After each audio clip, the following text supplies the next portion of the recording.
Hey everybody, welcome into Folklore and Flourish. You're here with Jane, Mark, and Molly.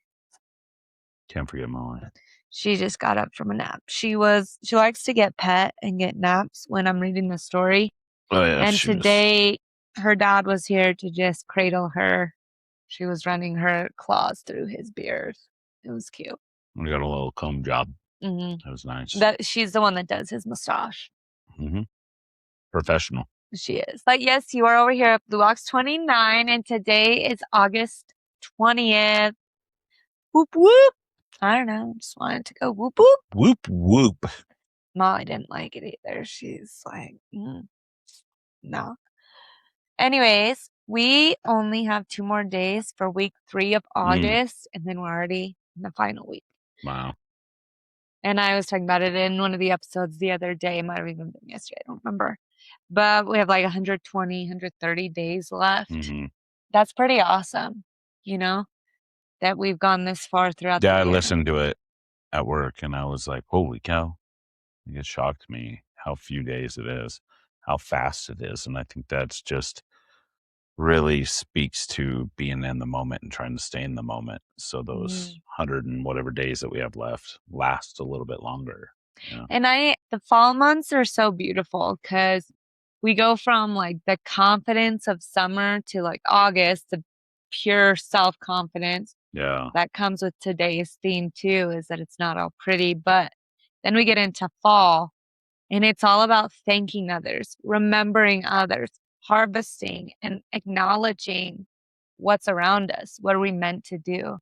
It's kind of funny because, and we'll talk about it more in the fall too, but school was centered around harvest time. It was centered around like different periods where you're actually out doing stuff. And I know that that's come up a number of times in the education system, not here, but I've seen it around the nation, around the world, where people are saying, why are we there all day long? Right.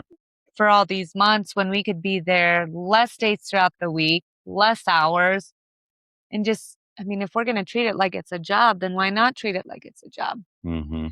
I really agree with that. Right. I would have, as a student, loved to only go maybe twice, 3 times a week for a certain amount of hours. But you would have had me a lot. I would have been a lot more attentive. Like, I think everyone would have, because then you have the rest of the week to kind of figure out who you are. Right. Versus you're so burnt out after 4 or 5 days of school that you're like, I need the rest days. Mm-hmm. Right? Your parents want to rest.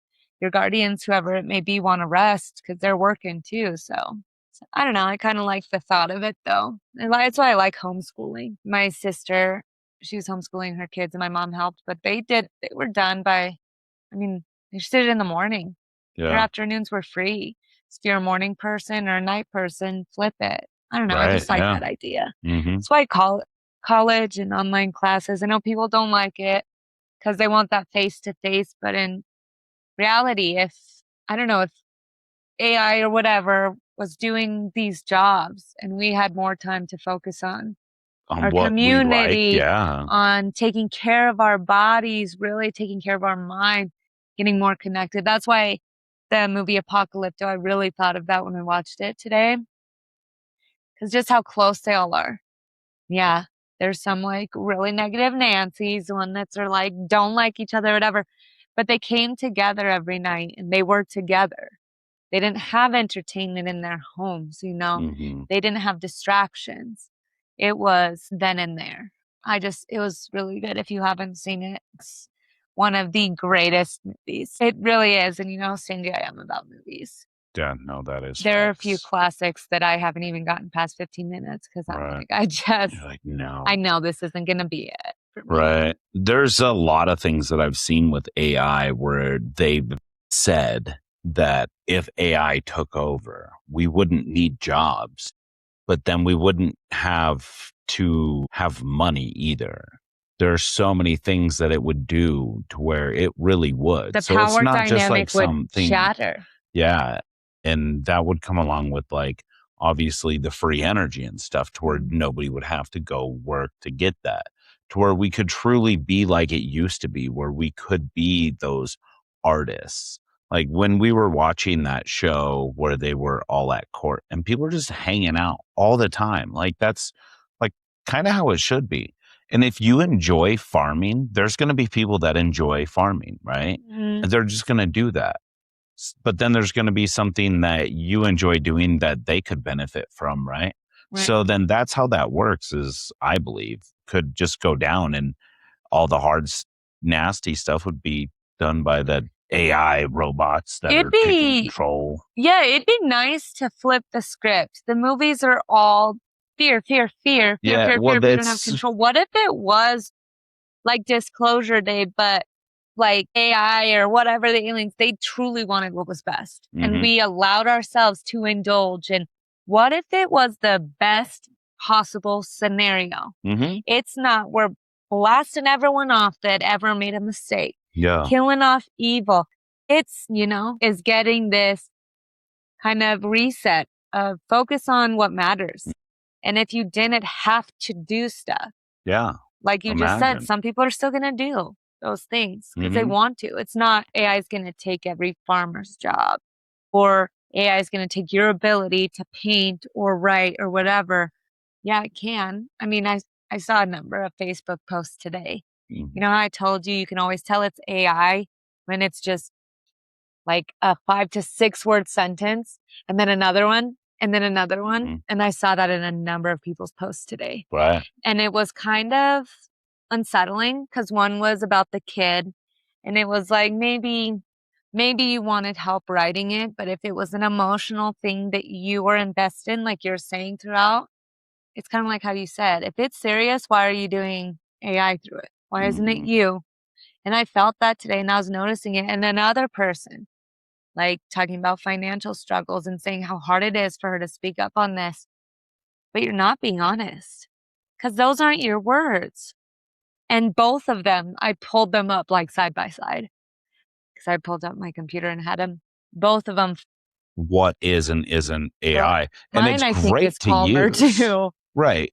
And everybody's is a little bit different. And there is, it's not just that 6 whatever. So, and you can't guarantee it, but there is a structure to it to where you can see it really easily. But it's like AI is talking to itself.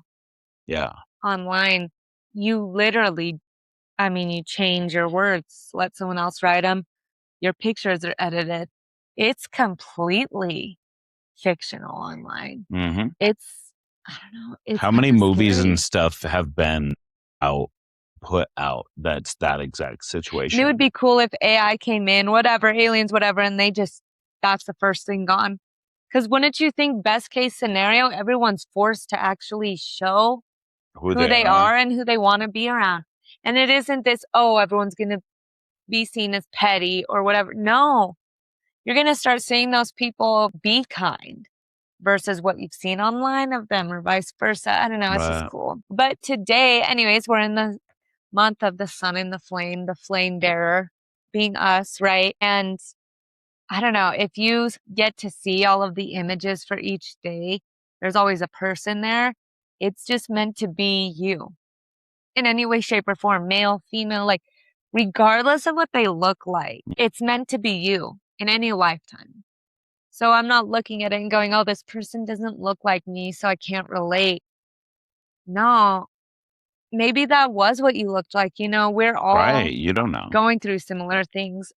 But anyways, today is a little bit harder than other days with our burning away. Today, we finally reached the reckoning. Okay. This isn't necessarily the reckoning on how we've turned karma into these days, where if you're a bad person, bad things will happen to you. The universe will go after you. That's not how it works. Today, the reckoning comes from ourselves. So we're forced to look at ourselves. What? Well, they're just giving a little reckoning of their own out of their rectums. I can't smell it, so. Well, maybe it's Molly. One of these animals is just swaffed in there. Well, you can hear it when it's Utah. Bo is pretty raunchy. It's probably both. It's bad. It's just sitting there. Yeah. And he's holding my foot with his paw. He said the reckoning's coming, but I'm here for you. Did you like that? The reckoning out of his rectum? I've had some good lines today when I was responding to you via email. I was like, I really like that. That was pretty witty. No, it was good. It was a good day. I feel good about it. And I like that it was such a good day when I told you about what today's stories were going to be like, what the message was going to be. Yeah. And it wasn't, and I didn't want to give too much, okay, because I told you I hadn't read all through them, but I knew they weren't like gory. I knew they weren't that, but I did kind of let you think whatever you wanted. Just said it was going to be a little bit tougher. It's going to be uglier. And I don't know about you, but my favorite, I don't know. Do you think you could guess which one of those was my favorite? Here, let's go through a little bit and then we'll talk a little bit more and then maybe we guess. Right, just let's not do today. that. So with the reckoning today, it's the theme of confrontation. Man. It's just your booty cheeks get a little bit too far down there, Molly. Sorry, we have to do a re. Yep. Sorry, the blanket fell. I gotta hold it like a clamp so she can lay into it and not fall He's down not like she just did. professional, is he? Speaking of professional, I forgot to turn the lamp on. That's right. I looked at it earlier and looked No at black you. light, backlight. This one? Yeah, that's Yeah, no. Yeah, That's what I was looking at. But the lesson, so the theme is confrontation, and the lesson is that fire confronts lies. So it's probably one of my favorite aspects of fire. It didn't move it. Oh yeah, it did. But it's all right. But I Not mean, too like, it much. didn't move Yeah, us we're out of good. it. But one of my favorite things about the fire element is that it does burn away falsehoods, lies.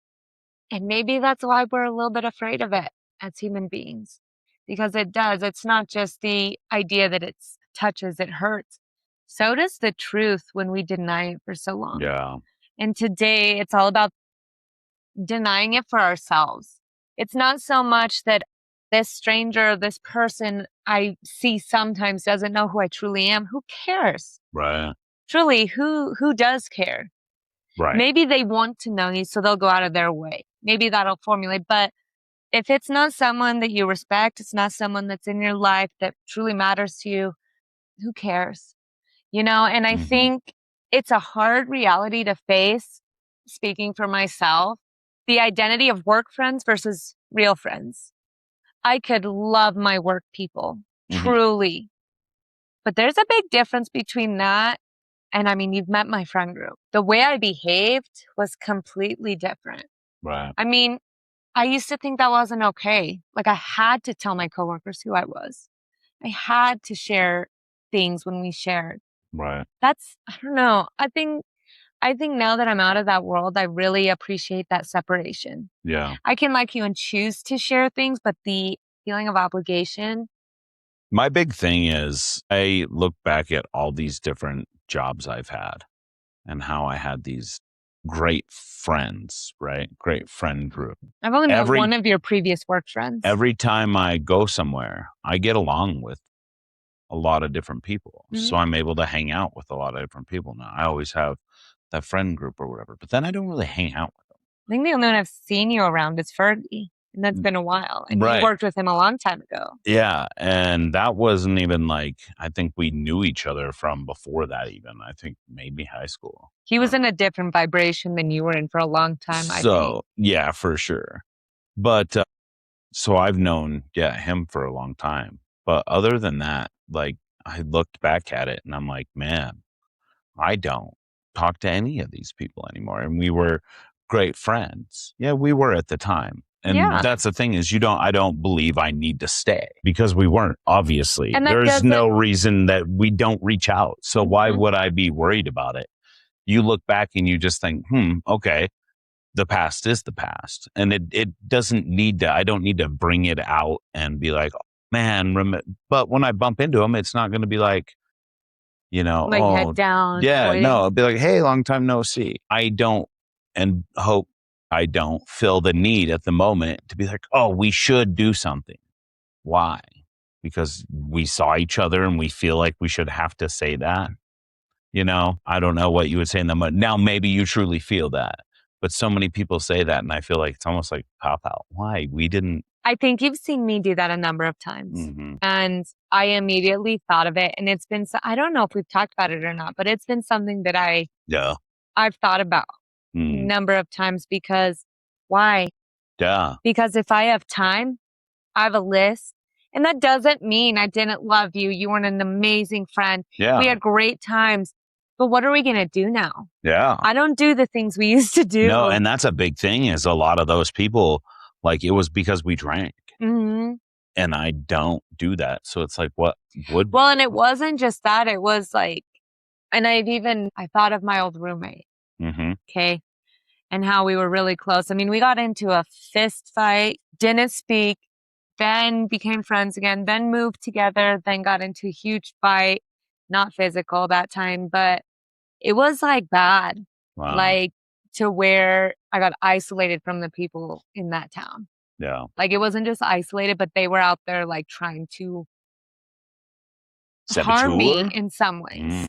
Yeah. And it's not always harm like, oh, they're going to kill me or beat me up or stuff. But word of mouth, I mean, it can cause damage. Yeah, for sure. But I thought about it the other day and I was just like, wow, we just were not good friends. We were not good people. Like we were amazing friends to each other, but we brought out really bad qualities. And I don't think that long term, that's what true good friends do to each other. Right. No. Both of us. We both allowed those excuses, right? I had a bad day, so I'm going to get hammered. Mm-hmm. I'm going to forget my name. I'm going to be confused. I'm going to need help getting home, like dangerous things. We walked 6 miles in the middle of the day. Like I had to take off my shoes because we lost the guys in our group. And we're all looking for them in a circle. We almost got picked up by these construction workers in their truck because she wanted to go walk to them. And I was like, no. Almost got picked up another time. But that was just a Tuesday. Just a Tuesday. And it's like, I step away and here we're doing this. And then I see other people and they're doing their thing. Because whatever happened, it pushed them to chase their dream as well. Right. Right? And I'm just like, gosh, I hope they're doing well. Yeah. But I'm never going to cross that boundary again. Mm-hmm. You don't need to. And sometimes you can't. And so today we get to be confronted with that reality of, am I making an excuse that that's who I was? And it's easier to be that person. So I'm going to stay in touch or I'm going to do things to whatever. I'm going to deny who I've become because I want to hold on to who I was. Right. Kind of thing. Well, that goes into a lot of what you even said at the end of the day earlier this week is pretty much don't be the person that you were, give that person up and be the person who you are now. We have all been and done something, right, that has now made us who we are. But if we identify as still that person that made us into the person who we are. Identify and introduce ourselves as those then people. We are no longer, we are still then that old person. Mm-hmm. Hey, I'm Mark. I used to drink. Well, then I'm still kind of a drinker. Like, that's like when people are like, I'm an alcoholic, but I haven't drank in 20 years. Well, and I think that's where today people are going to see that you aren't that person. No, you're in limbo. Yeah. But you're in limbo when you deny it. Mm-hmm. So people are seeing you don't know who you are yet. That's you aren't that person, but you don't know what you are yet. And I never really have thought about it like being in limbo. That's such a great point of those people that are like, hey, I'm a this. No, you're not. You don't have to what be. Happened Why? To me. Why do you have to be what happened to you? Mm-hmm. No, what happened to you made you have to make a decision to move forward. This is what you need to do.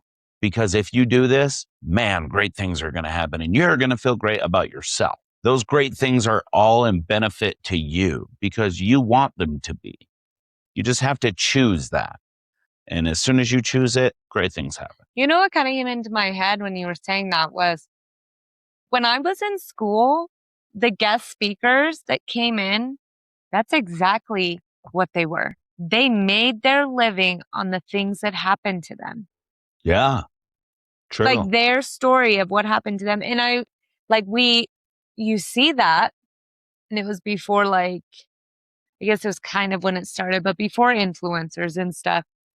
And so those are what you're approached with. So it's like, oh, if I go through some trauma, maybe I will matter. And that's kind of a dangerous slope to be on, because those other people who hear these things and they're seeing how, oh, I went through this, so I got really angry this time. I fought somebody, left him. I don't know what happened to him. So it's an excuse. Yeah. I have a limited amount of time to use this to my advantage.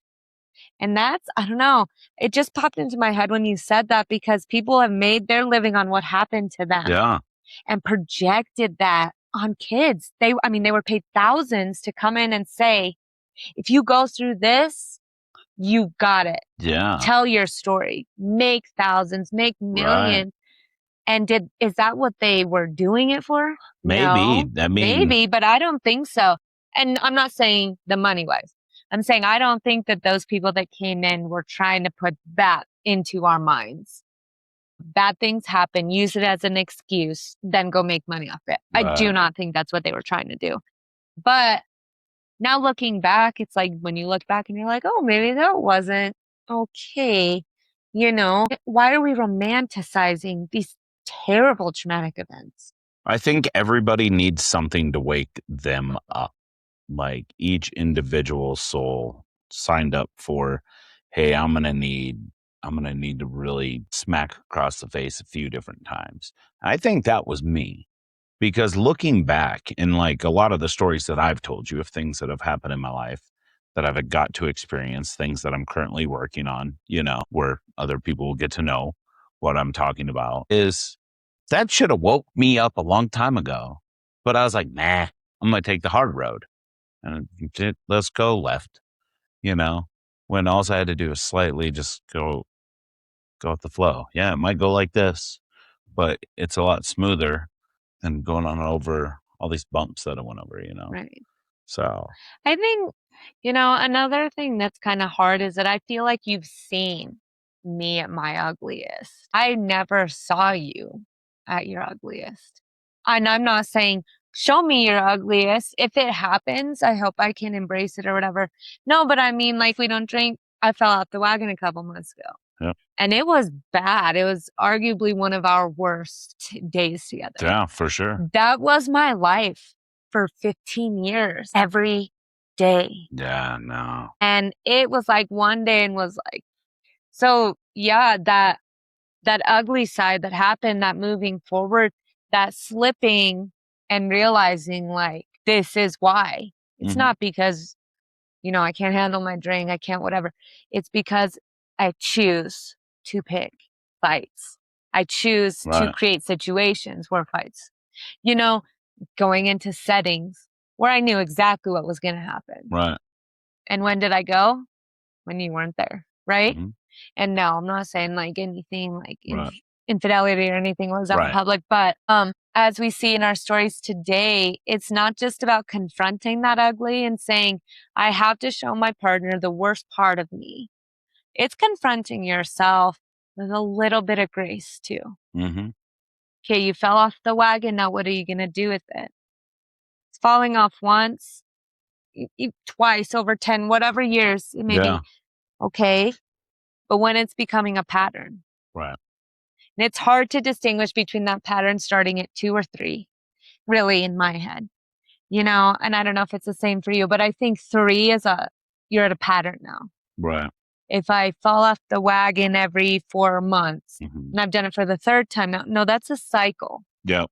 So you're going through a pattern. Yep. But then at that point, if you are doing a pattern and you truly, maybe you don't know why you're doing it, right? That's the point where then you can reach out to other people that might be able to see these patterns and be like, oh, guess what? This is why you're doing it. More than likely, you can have a conversation with somebody that's been through patterns like that, or somebody that's able to see patterns like that, or somebody that, I don't know, does stuff like I do. You can get the help. There's no reason to live in a pattern when, gosh, because I know when I fell into those patterns myself of my own things, it was a bummer to myself. There's a lot of things that I'm self-working on. And when I find myself, misstepping and doing exactly what I'm working on. It's like, but then I'm like, oh wait, give myself some grace, because if I concentrate too much on the fact that I screwed up or I messed up again, then I'm going to just continue to do that action instead of being like, well, there was that. Learning So and now, growing, I think, is different. right. I can mess up 3, 4 times when I'm learning something, but when it's something I've established Mhm. and I'm choosing to break that. Because it is that choice now because you feel the worth or you don't feel the worth. So you're choosing, okay, well, this is all I'm worth. So I have to make this mistake. Why? You don't. Well, and I think too, like we see it a lot on social media the past few days. Okay. So that actress that died, Hayden Panettiere, I don't know how to pronounce her last name, but she reached out. She voiced it. She fought for it. And everyone's like, oh, people turned her down. People turned her down. I agree. Now, who in our lives have we been doing that to? Right. Because we have all turned away from someone who reached out, whether it was directly or not, saying something, and we're like, oh, just get over it, or you're being dramatic. Right. We do it every day. Mm-hmm. And that's not true. I mean, we all do it. I didn't mean to say we do it every day, but we have all done it. And so when we see it, part of me is just like, you shouldn't have to be famous for it to matter, though. Like, truly. Honestly, it's And so it sad. didn't even matter for Mhm. some people, No. right? You saw companies drop her for speaking out for women. Right. She kept going. She really had a tough time. It seems like, I'm not going to pretend like I know her, but I know people like her Right. going through those struggles. We've all also felt that way a little bit. And, we just got to keep fighting. Mhm. But today, again, the hardest one is ourselves. If we are in denial, if we fall back into these habits, if we open these doors, go back across those bridges that we burned, Right. you're still paying tolls on those burnt bridges. Mm-hmm. Why? Sometimes you just walk away. Sometimes you go back, apologize if you need to. Sometimes whatever it may be. The apology could be to yourself, just letting the energy go of, you know what, I'm not that anymore. I don't need that bridge anymore because there's this new beautiful bridge that I can go across. This rickety thing, it's not serving me anymore. I don't use it anymore. Right. It's as good as gone. And I don't know, sometimes you build a bridge with people and then you all cross it and you go in separate ways. So you got to start pulling what you put in to build your own, your new one. So it's taken apart.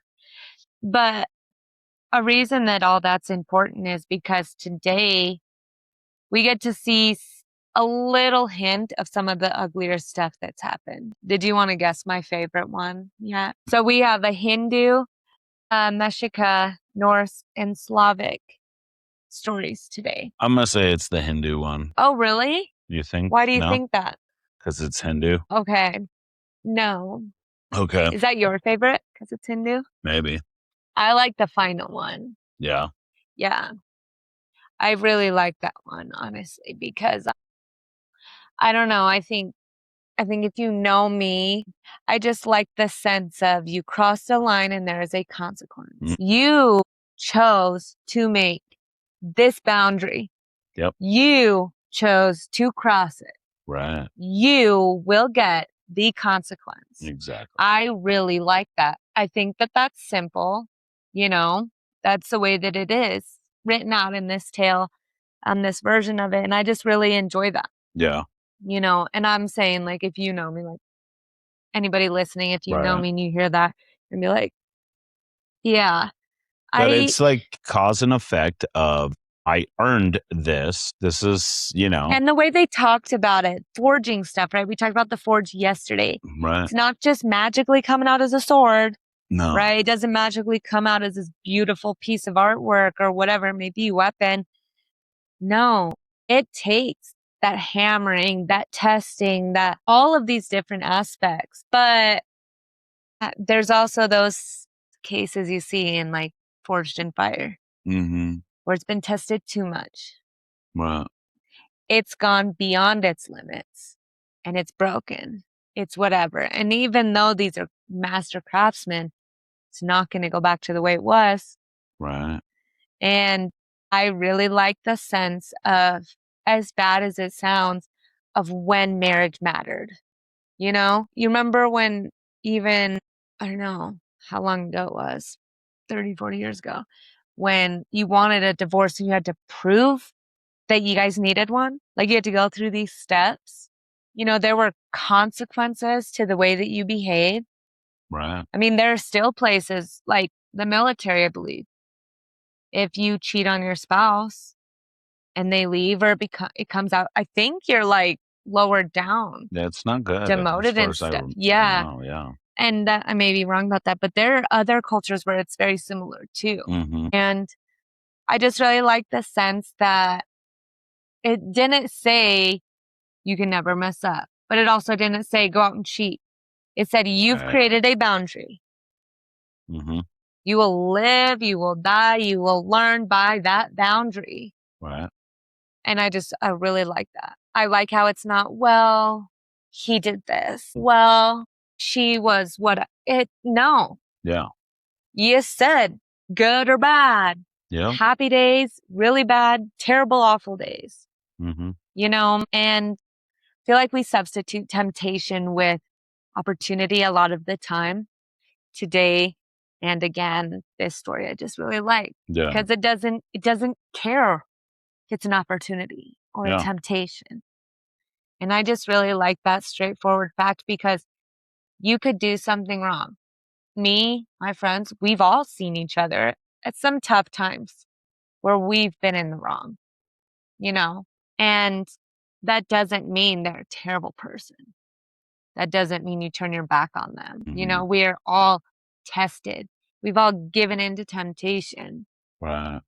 And if you haven't yet, it's coming. It'll come eventually where there'll be a line. You just kind of go over it. And it's different for everybody. But Right. It could be something little. Mhm, I will not eat a cheeseburger. And then you eat a cheeseburger. right. And it's not the universe trying to say, you need to do this, you need to break this. You keep putting yourself in these situations, it's going to be a problem. That's where you get the, well, Well, mm, and if you wanted to learn a lesson, if you signed up for it, you will continue to get that same lesson until you learn whatever that lesson is. If it is, I want to eat this cheeseburger, but you really don't, like you say, I need to quit eating this because I want to, because it would make me feel better, right? Like health wise, for whatever reason, you're not supposed to eat it, but you still do. So then if you continue to make the same mistake, it's like you truly don't want to make yourself feel better. Like, mhm, why should you feel bad about wanting to do that as well? right. You shouldn't. You should just do it because, hey, if I do this, I'm going to get this. And that's going to just make me feel Find your better. reason. Yeah. As soon as you have your reason for something, it's almost impossible to not do it. And a lot of this, I almost made a post today about the AI that was pretty clear. And then I just realized with both of them, just this whole month, this has been in my mind. It wasn't like this big revelation today. I mean, I was like typing it out, but they're both in denial with themselves. Most people see it, know it. It's who they are. It's their pattern. I mean, like I told you earlier in our relationship, I asked someone about you who I thought would give me what Mm-hmm. they truly thought. And he did about everybody involved. And I was just like thinking about that today. And I was like, it's people see it, people know. Mm-hmm. And I almost became like a keyboard warrior. But you know me, if I saw them, I probably would say it to their face too. Right. Like I would have, but they're in denial with themselves. Yeah. So if you point that out, that you're just going to be the big jerk and they're not going to know why you did it. They're just going to see you as that. And they're like, what? How rude. No, that's not what that is. And is it my place? Because I'm not going to be there to comfort them. No. And Not that's going to the be there biggest to help thing. them heal. It's Right? just going to be like catching them on fire and saying, you're on fire. Why do we have to make people feel bad too? Like, why do we need? So yeah, I do believe some people need that jolt, right? But who are we to think that we are the ones that have to tell them, or we have to show that? It's got to be me that shows. Why? Who are Because we're you? in denial. I wanted to do it to pick a fight. Yeah. I wanted to do it to verbally go against someone who clearly was showing they couldn't verbally do it themselves. Like, was that what I felt when I was typing it? No. But when I didn't, I was like, ooh, maybe So a that little bit was of that ugly was trying to come out. right. And it was a reflection on me. Yeah. Because who am I to do that? If you were to cross a boundary with me, I'm going to say something. That's different though. It didn't influence me at all. It didn't. Choose to live your life that way. Cool, great. Why should I be challenged that whether you wrote it, your AI wrote it? Maybe it's a beautiful piece of work. So as an author, I should feel challenged because you wrote a good social media post. Like when it comes down to it, what you said, why? Yeah. Well, and I can't hate on it because I utilize it. Like that's the thing is the It'd be thing silly like not to, what really. people like need to understand too is like they obviously if you look at some of my stuff, yes, I use it. But I'm very detailed in how I use it as well. And maybe these people are as well. Maybe they are too. But when it structures it like I had nowhere to go with the business stuff. I'm not going to read 1,000 articles on Google when it, and I know puts the everything. AI you have to take with a grain of salt too. Yeah, that's true. But when it's like sponsored, and so many people's opinions, and it's like, why not just tell me and let me formulate my own opinion? Right. Give me the information, which you can do with a lot of AI. Send me to the sources. It'll list them for you, Where do I look for this? Am I being naive? What does this mean? It even tells you to be careful sometimes. And I do enjoy that. I think it's kind of silly not to. Utilizing it for everything, utilizing it for things where you lose part of yourself because you think it can do it better. Right. Probably can because it was probably designed to. But maybe it's not better. Maybe it's just quicker. It's easier. Yeah, it takes away you. Mm-hmm. That's the thing is, yeah, it can throw and slap a whole bunch of stuff together very quickly, and it'll sound really cool. But the authenticity of what and how, and I know I do because there's a very specific way I say and type things. I'm sure you've had to have noticed it by now, the way I do things. I can usually notice by grammar and punctuation on most people's stuff. Yeah.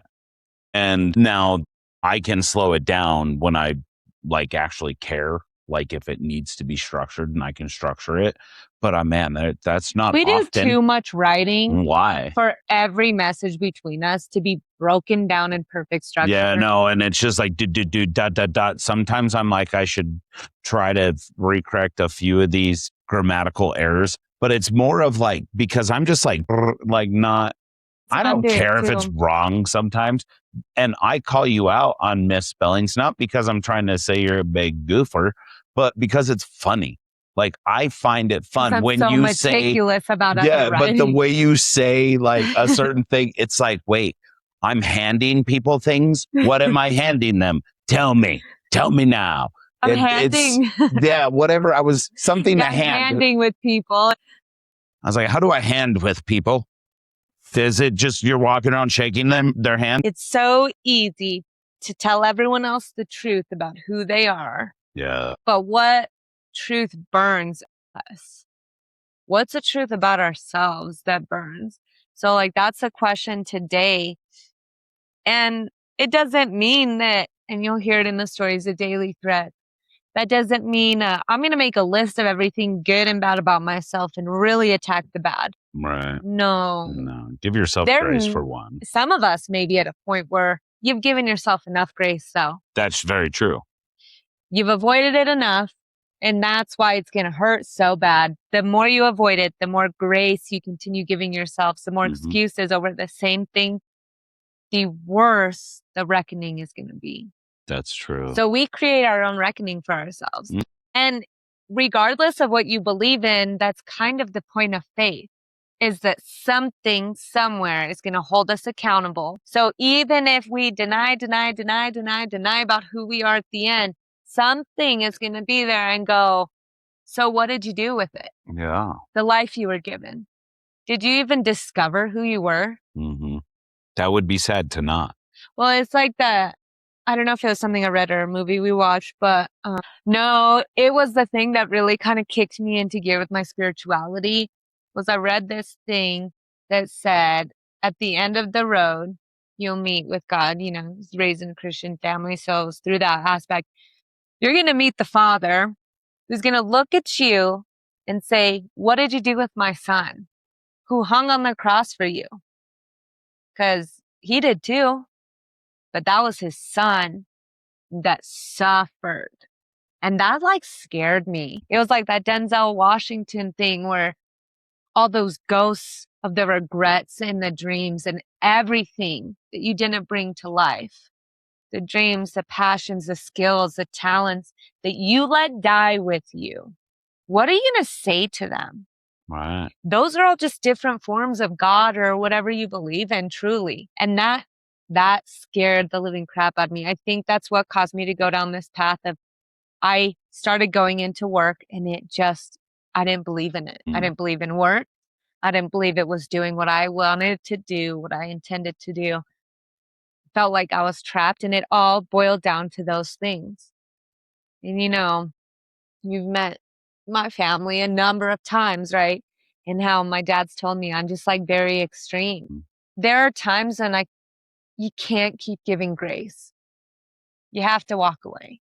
Yep. You have to be extreme because that boundary that has been set, if you cross it once, 5 times, Right. so many times that you forgot that you even had a line there. And that's where I really was of what would I say? It terrified me at night. Yeah. I was doing like daily readings, daily meditations, daily breaking down. What am I going to do? Because I was terrified to stand there with, like, just think about any parent asking you, what did you do with the thing that I loved most that I gave you? Right. Because that's what it is, a parent you're going home to. Mm-hmm. And it's scary. Because what was I supposed to say? I sat there and continued to stay miserable. I denied myself liberation, artistic abilities, love for myself and others. That would be the worst thing, I think, at the end. It would be Forget a about bummer. heaven and hell. When you're standing in front of someone having to justify, and they already know, they know who you are. That's just, that's a reckoning that's really terrifying that we have no control over. Mm-hmm. But I can control my reckoning with myself. Right. My family, right? The way I perceive things. Mm-hmm. And so we're there today. And so we are going to speak one truth aloud. It doesn't have to be this terrible secret. It doesn't have to be this awful thing. And with some of the movies I've seen, the drama with Zendaya and Robert Pattinson, we do not ask people to speak a truth, to share something and then condemn them for it. Regardless of anything that came out in that movie, I told you about it. Told you my opinions about all of it. Mm-hmm. The worst part was tricking your friend into sharing something, then condemning them for it. That is the saddest Trying to thing. destroy them for it. Right. And it's no bueno. And then denying your own. Denying the own things that you've done. Yeah. Not comparing them, but just no. So we're going to speak a truth aloud, whether we want to do it by ourselves or with others. But we are going to do that today. Come here, you little silly geese. There ain't nobody there. So we're going to do it clearly and without justification, allowing the sound of it to settle. So that kind of silence of allowing the energy to feel what we just produced. So our throat chakra today is really working. We're going to speak that truth aloud. And I love these kind of shares with people. Yeah. Because you can hear a lot through their tone alone. Mm. So you have the words, you have the body language, you have the tone. And it's not just those things, but you have the before the during, the after they've said it. There's so much surrounding things that, like how I told you today, sometimes I just like to say things and surprise you to get an authentic reaction out of your body. That doesn't mean I'm going to drop something on you and, oh, you were upset. Now we're never going to bring it up again. No, I'm not trying to use things against you. And I'm saying that I'm not trying because I'm actively working on that stuff with myself as well. You know, I had that thought to attack somebody online today. I wasn't even attacking them. I was just going to say, hey, just so everyone knows, you can tell when it's AI. Why? Right. You know? So we're going to think about that today. We're going to speak a truth aloud, and we're going to let honesty guide one decision today. Okay? In the stories all throughout the year, talking with Mark and I, some things are slow decisions. Yeah. Some are painfully, it's like watching wax melt and then dry. Whereas other times it's just cutting the cord, or it's, putting a bunch of bandages on something and we got to fix it now, deal with the crafts later. There's so much, but today we're just going to let our honesty influence that one decision today. Lead us down a path, guide us, and even do it, even if it brings us discomfort. So the truth isn't always pretty, but the truth isn't always vicious either. We can't say, oh, the truth isn't pretty, so I'm going to tell you what I think about you. Right. Or make you see what you don't want to see. It still isn't going to make me see it if I don't want to see it. Exactly. And if I have no respect for you, it's going to make me deny it even more. Right. Which is, again, that power struggle.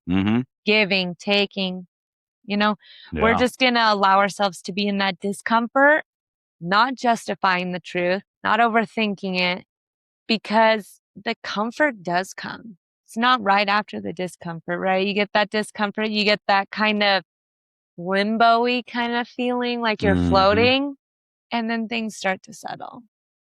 Right. Some things take time. I feel like my stuff has settled, but I'm not in limbo anymore. I'm just walking forward. Yeah. I'm not denying seeing the other stuff anymore because I didn't want to be hurt or whatever. Right. I'm okay now. And that's been, what, a year, 2 years almost? But it came. There was discomfort. There were some days that were limbo, some days that were great. Maybe it's just, I honestly don't need to have a second slice of cake today. And that's the truth that we need to hear, right? But yeah, that's kind of what I have for today with the reckoning. Love it. Which one was your favorite? The Hindu one for real, though? Yeah, I don't know. I don't like to pick favorites. I just did today. I liked all of them. I like facing yourself in the mirror, really looking at yourself. Yeah. How I stopped and talked to you about that movie after. Well, one thing like with me that really resonates with me and something that you were bringing up a few different times is when you see something in someone else. Like, so for instance, when I see somebody doing something that upsets me, I look at that and I say, why is it upsetting me? Because I do that myself. That's why I'm upset. And that's a big thing is when you see somebody doing something, before you react to it, challenge yourself to say, wait a second, why am I choosing to be upset right now in this moment? Because that's what it is at the end of the day. No matter what, it is a choice in how you react. Yes, they could be doing something that should make most people upset, right? But still, at the end of the day, you can be upset with their action, but choosing to act and be truly upset is, no matter what, a choice. So with how you use your emotions, don't allow somebody else to dictate how you feel about yourself and how you feel about your energy and what you want to do with that, because you get to choose what it is. That's my biggest takeaway from mostly all of this with being in the forge. I like that. And, you can't control other people. Mm-hmm. So you can verbalize your discomfort And then next time it's done, you can verbalize a couple times, and then the third time it's done. Or maybe it's a boundary that is never okay to cross for you. Yeah. And they've crossed it. You verbalize it, they've crossed it, and they're still cut off. Yeah. So there are those, that's just what I was kind of thinking when you were saying that is, I can't make you want to become better. No. I Right. can't make you please me, but I can cut you off. Exactly, because that's probably what you both need anyways. And these aren't ultimatums. No. You do this or I'm leaving. If you disrespect me in this way, I'm gone. And that's totally fine. And people need to understand that there shouldn't be a hurts feeling report every single time. A friend to all is a friend to none. Amen. I mean, I just deleted those are the people I'm deleting first, you know? There have been people on my social medias that I'm like, I had a spat with them that one time, but then we kind of started liking each other after. Where there are others where I'm like, I've never cared for this person, but they've never done anything to upset anyone I've ever seen. So then you're like, and I'm not saying that nice people are bad. No. But I think that there's a difference between being nice and harmless. And if you're harmless, I think that that's a problem. Could be. Yeah. Extremely. You know, but yeah, I agree with you. A friend to all is a friend to none. Mm-hmm. Not even themselves. That's especially the biggest part. Themselves. Yeah. And so with that, we've been in the Forge for almost a full month, pretty much. I mean, we just focused on the Forge yesterday. And then today's the Reckoning. And then our final day of week 3 is the Hardening. So now that we've disciplined ourselves, we've been tested, we've beaten ourselves into this whatever version that we want. Now that real hard discipline comes into place because I'm no longer at the stage where I'm learning. I'm getting better. I am better. Yeah. And every single day, I expect this of myself with this or with this. Make that choice. And it's exciting. I think it's fun. Yeah. Yeah. We get more of those blacksmiths tomorrow. And I really liked the blacksmiths. I really liked the Forge identity. I really liked Hephaestus coming in an unexpected way today. And I just looked at you and was like, oh, I get it. I get why that would be him, you know? And I was writing stuff down the other day for him. Yeah. Because we wanted him in the next book, the second one. Right. And I was all of these things were hitting and lining up perfectly. And I'm like, ooh, I guess we paid more attention to Greek mythology than I thought. Because you haven't tied to we have Achilles, we're talking about all the time, and Hephaestus didn't really pay attention to the fact that he created Achilles' shield, right? The weapons, because Thetis came to him, because Thetis protected him. There's all these things that I'm just like, of course. And Thetis was going to be one of our main villains. And we chose not to do that. Right. Because for whatever reason, we knew that she wasn't a villain. Yeah. And then all of this has come up, and then Hephaestus again. And then tomorrow we don't see him, but maybe we do in one of these other things. Because today there wasn't a Greek story. Yeah. Yet he was there. True. So I don't know. But anyways, that's all that we have for you guys today. Molly abandoned her shift.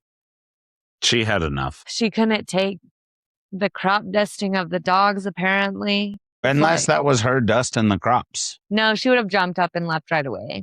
Is she a shamer? She's a drive-by sharter. She air shits in her mouth. On that happy note, enjoy the Reckoning. Love you guys.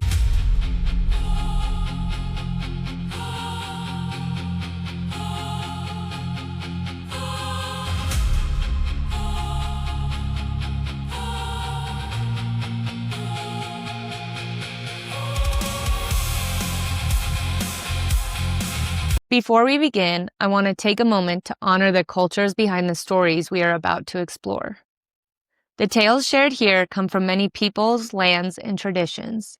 I do not change these stories to fit modern expectations or to align with today's social standards.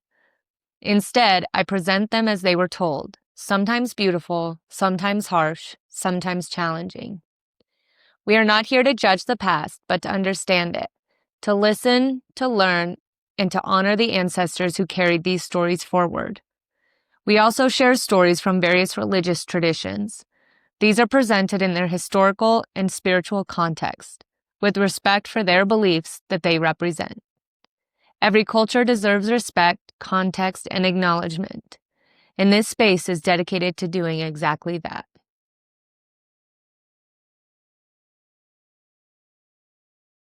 August 20th, The Reckoning.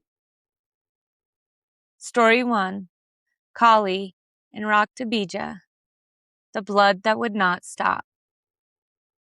The battlefield had developed a horrifying problem.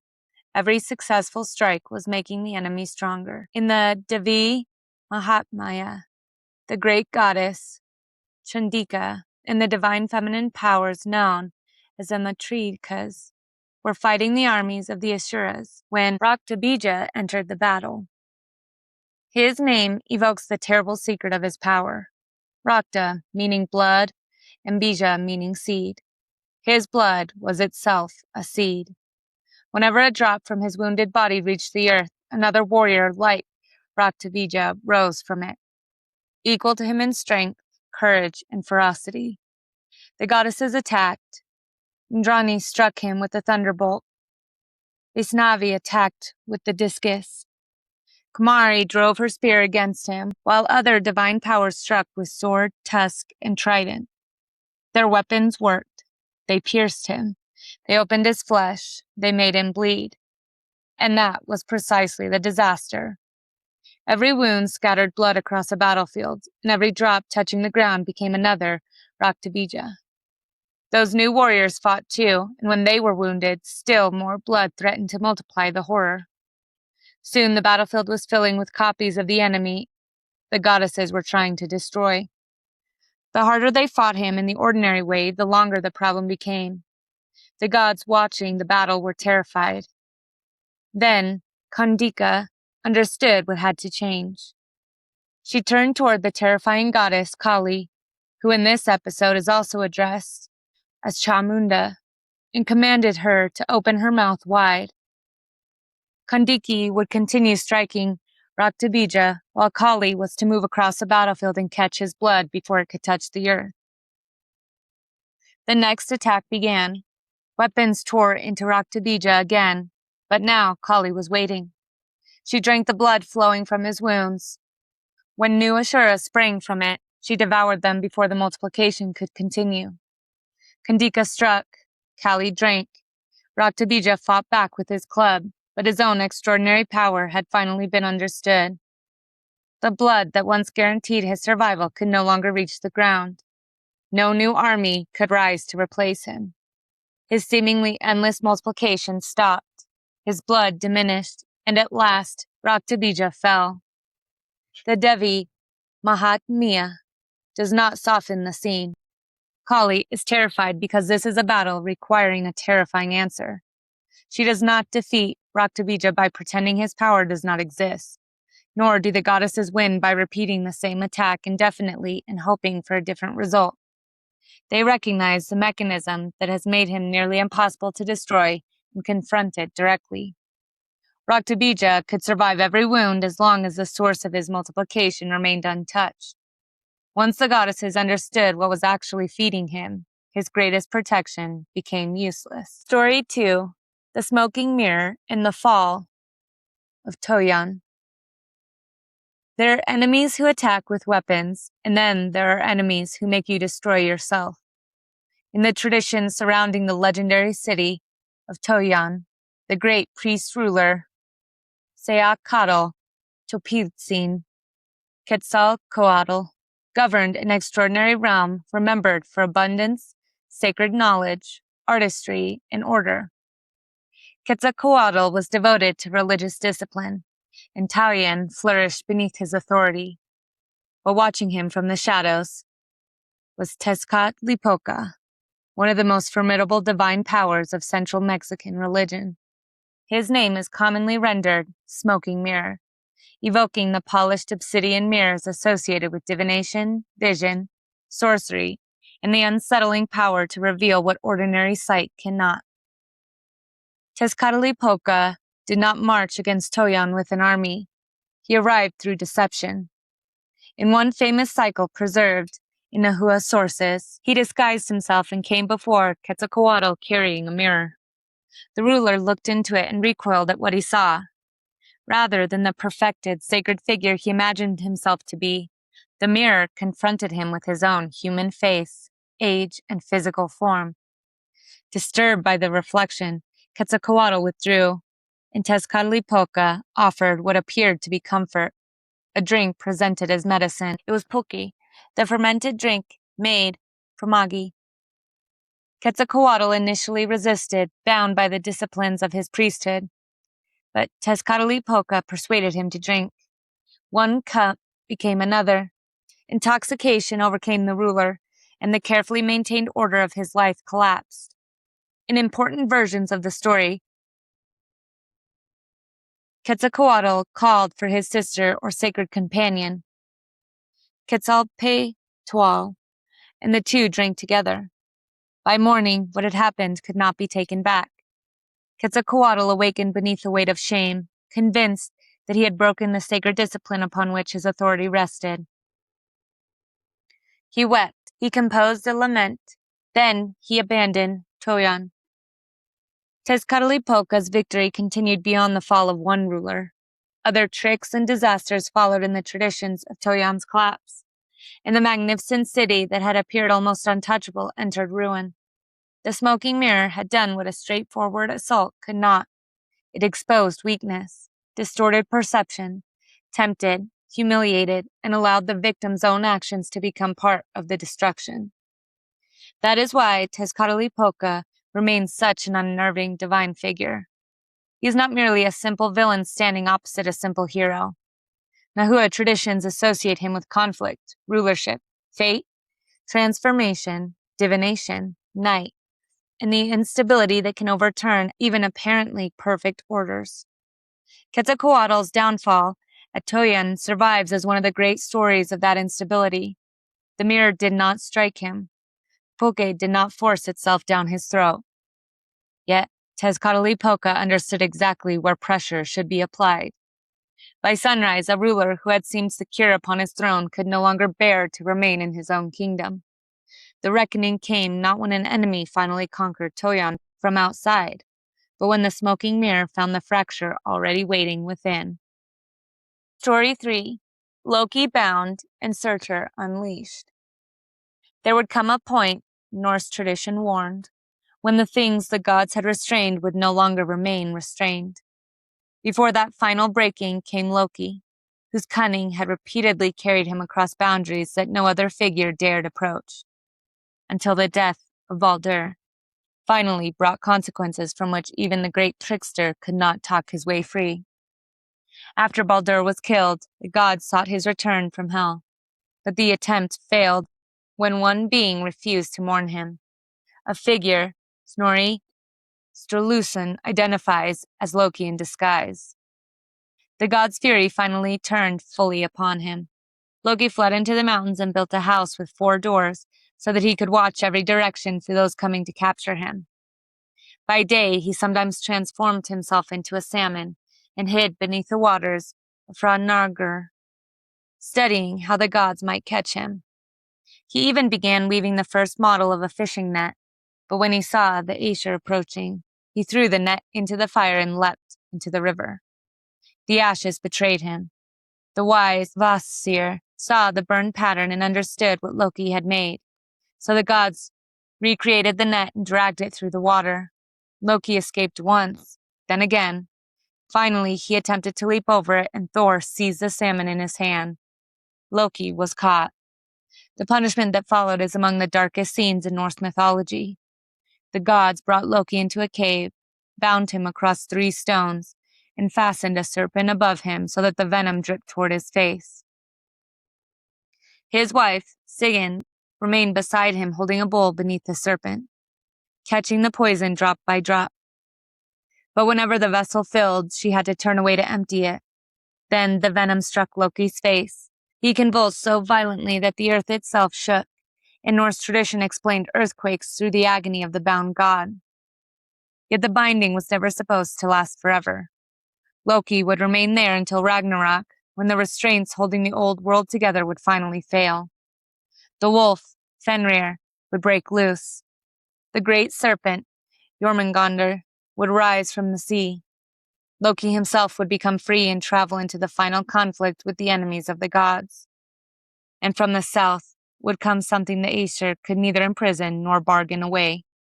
Surtur, the terrifying figure associated with the fiery realm of Muspel. He would advance at the head of Muspel's forces carrying a blazing sword whose radiance was described as brighter than the sun. Bifrost would shatter beneath the approaching host. Heimdall would sound the Yule horn. Odin would face Fenrir. Thor would confront Jormungandr. Loki and Heimdall would kill one another. Freyr would meet Surtur and fall before him.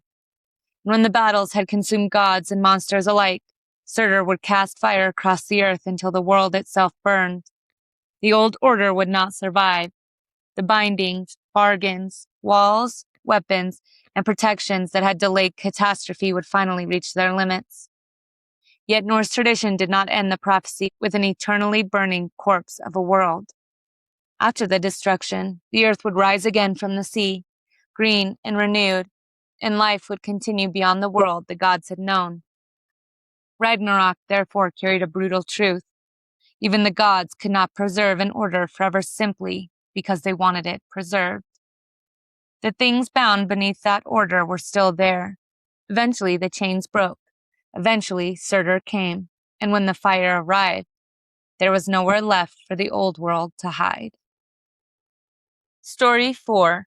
Svarog and the Law of the Forge.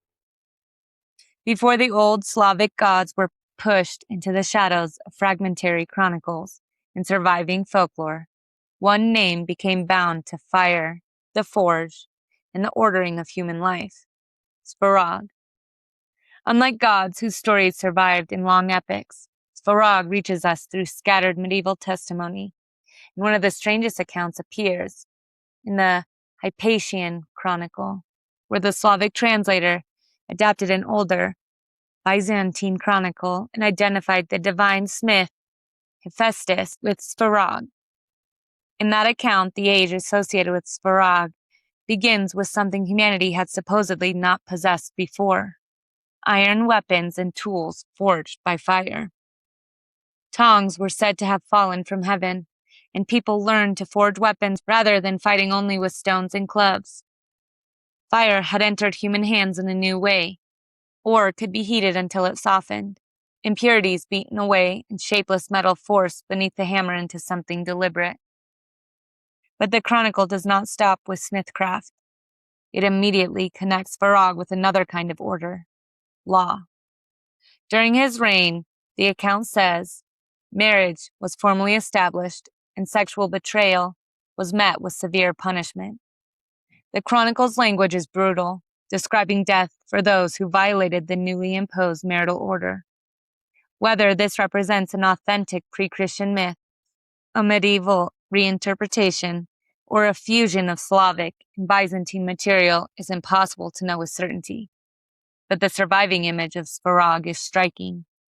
The god associated with the forge does not merely shape iron. His age is remembered as one in which boundaries are hammered into human behavior. After Svarog comes his son, identified in the chronicle as Dazbog, whose name is connected with another important Slavic divine figure and who is associated in this text with the sun. The story then becomes darker. A powerful woman of the Egyptian ruling class, the chronicle says, committed adultery with a man of lower status. Dazbog discovered the affair and punished those involved according to the law attributed to his father. The account is not gentle, and its morality belongs to the world of the medieval chronicler who preserved it. But the pairing of forge and judgment remains difficult to ignore. Iron cannot become a blade merely by being placed beside a fire. It must enter the heat, be struck, tested, reheated, and forced into shape. Law performs a similarly unforgiving role in this strange chronicle. A boundary is declared, someone crosses it, and consequences follow. Svarog therefore survives not as a comfortable god of a glowing household hearth, but as an elusive divine smith standing somewhere between celestial fire and imposed order. Later interpretations would expand him into a great Slavic god of heaven or sacred fire, sometimes far beyond what the earliest sources actually tell us. But the medieval record gives us something sharper. Humanity receives the forge. Humanity receives law. Both introduce the possibility of creating order, and both introduce consequences when control fails. Svarog's surviving story is fragmentary, but perhaps that makes its central image even harder. The same fire that gives human beings the power to shape iron also gives them the power to make weapons, enforce boundaries, and decide what happens when those boundaries are broken. Daily Thread for August 20th. What truth burns? There are truths that comfort us, truths that guide us, and truths that arrive carrying a torch. The reckoning is about the last kind. Yesterday, the forge asked what we are becoming beneath pressure. Today, we meet the moment when the stronger self must look directly at something it may have preferred not to see. Because sometimes the lie is not hidden from us. Sometimes we have simply become very good at living beside it. Today's stories do not offer gentle revelations. Kali and Raktabija begin on a battlefield where every ordinary attempt to destroy the enemy only creates more of him. His blood is seed. Strike him, and the problem multiplies. The goddesses cannot win until they recognize the mechanism feeding what they are fighting, and Kali meets it with terrifying precision. Sometimes the first truth of the reckoning is that we are fighting the symptom while continuing to feed the source. Then comes Tezcatlipoca, the smoking mirror, whose weapon is not an army but exposure. Quetzalcoatl looks into the mirror and sees something he cannot bear to face. Tezcatlipoca finds the fracture beneath the image of perfection, applies pressure to it, and Toyon begins unraveling from within. The mirror itself does not create what it reveals. That is what makes mirrors dangerous. They remove our ability to pretend we cannot see. In the Norse world, the reckoning grows cosmic. Loki is finally bound after escaping consequences again and again, yet even those chains have an ending. Ragnarök comes. Fenrir breaks loose. Jormungandr rises. Loki returns. Surtur advances with a burning sword, and even the gods discovered that being powerful does not make them exempt from consequence, change, or death. The old world burns because the old world has reached the point where it cannot continue as it has been. And then there is Svarog, surviving through fragmented Slavic tradition as a divine smith associated with fire, iron, and in one medieval account, law itself. The forge gives humanity the ability to impose form upon metal, while law attempts to impose boundaries upon behavior. Once a boundary exists, crossing it carries consequence. 4 very different traditions, 4 very different fires.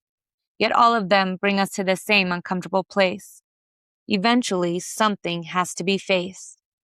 That is why today's question is not simply what is true. It is what truth burns. What truth makes you angry when someone gets too close to it? What truth keeps returning after you bury it?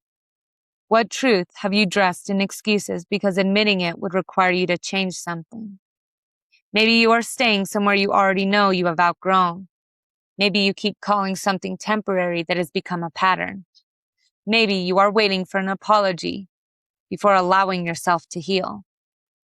Maybe you have mistaken being needed for being loved. Maybe you keep blaming yourself for something that was never yours to carry.